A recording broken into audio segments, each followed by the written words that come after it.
Mahigit 50 milyong pisong halaga ng shabu ang nabistong nakasilid at nakatago sa naharang na balikbayan box mula Thailand. At nakatutok si June Veneracion, exclusive. Matapos isalang sa x-ray inspection ang shipment na ito mula Thailand, gumamit na ng sniffer dog. Kinalmot ng aso ang isang balikbayan box. Indikasyon raw na posibleng merong droga sa loob. Mga electric fan at water heater ang laman ng kahon. Pero nakatago pala sa loob ng mga ito ang mga binalot na droga na positibong shabu ng suriin ng Philippine Drug Enforcement Agency.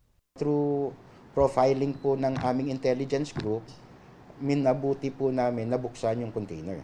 Just to check. Tinatayang 8 kilo ng shabu ang nakumpiska na nasa mahigit 56 million pesos ang street value. Dumating ang shipment sa Manila International Container Port noong April 7. Hindi idineklarang balikbayan box ang laman, kundi mga household items, sapatos at mga piyesa ng motorsiklo mula Thailand. Meron na po kagad tayo na ang initial raw intel information na meron na po mga illegal drugs na manggagaling po sa Thailand. Kaya sunod-sunod na po ang ating ginawang pag-profile sa ating mga shipments na dumarating, lalong-lalo na po yung mga balikbayan boxes. Iniimbestigahan kung sino ang nagpadala nito sa Thailand at sino ang tatanggap dapat sa Pilipinas. Pananagutin din ang importer ng shipment. Definitely po, masususpend po yung importer po of record. The case records will also be referred to the Bureau Action Team Against Smuggling for the proper case build-up and prosecution naman po ng mga tao behind.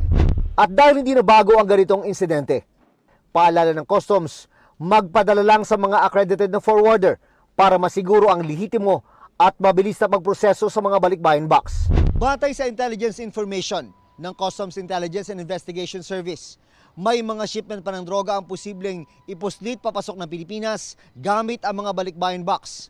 Kaya ang mga customs personnel sa mga pantalan, lagi raw naka-alerto. Para sa GMA Integrated News, June Veneracion, nakatutok, 24 oras.